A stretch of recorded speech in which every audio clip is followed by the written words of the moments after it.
believe it was a Thursday. And I went with my husband at the time to the oncologist's office. They had called us in over the phone, and they wouldn't give us the results over the phone. So we sat down and he basically said, I have breast cancer. When he told me that, I really couldn't believe what I was hearing. And it was almost as if everything slowed down and everything was muffled. For a second, I really thought, like, this is my death sentence. I'm gonna die.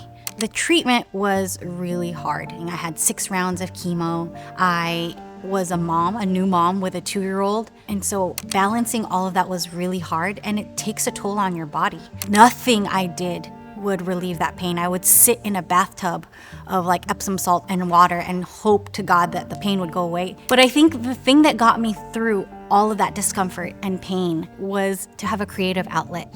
I actually leaned into music. I wrote a series of songs that I like to call my cancer songs. My voice is really small. You could tell that I was pretty weak, but it was also really heartfelt. And so that was part of my recovery period, as well as my community and a positive mindset. The journey between recovering from cancer, that was at about 2012. From 2012 to 2018, I was really just focused on my family and work. I lost something in my life that lit me up. But when jiu-jitsu was introduced to me, it reignited a flame. We've all experienced a creepy hugger. Here's how to keep hugging on your terms. There was a video called Creepy Hug Defense, and I thought it was hilarious, but also so real. At the end of that video, I believe they promoted their seminar, and my partner at the time was like, you should go.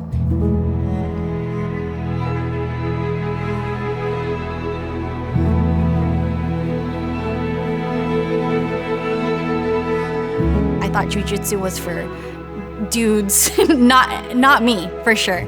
And by the end of that seminar, I was so captivated. I was so inspired and empowered. Just with a few moves that they showed us, I signed up right away. You know, something deep inside me knew that this was more than just martial arts. This was more than just jiu-jitsu. This is a community of women who have all been through something, or somebody they know had experienced some kind of traumatic experience. Everyone on that mat was there for a common purpose, which was to learn how to defend themselves and to empower themselves because they believed they were worth it. Coming to the mat and being surrounded by such a supportive, collaborative community was very similar to the community that I needed to get through that journey. When you come here and when you sign up for jiu-jitsu, you're coming into a family, a community, a place where people are vulnerable and scared, but also so supportive and collaborative. That's what I needed. That's what I needed to remember how strong I am, especially after defeating breast cancer. As I think about it, I get emotional. If I could tell my younger self, Zandi, right now in 2025, the Zandi in 2011, some words of advice, I would say, you can do challenging things, including beat cancer. You are so strong. You are so resilient. Lean on your family, lean on your community.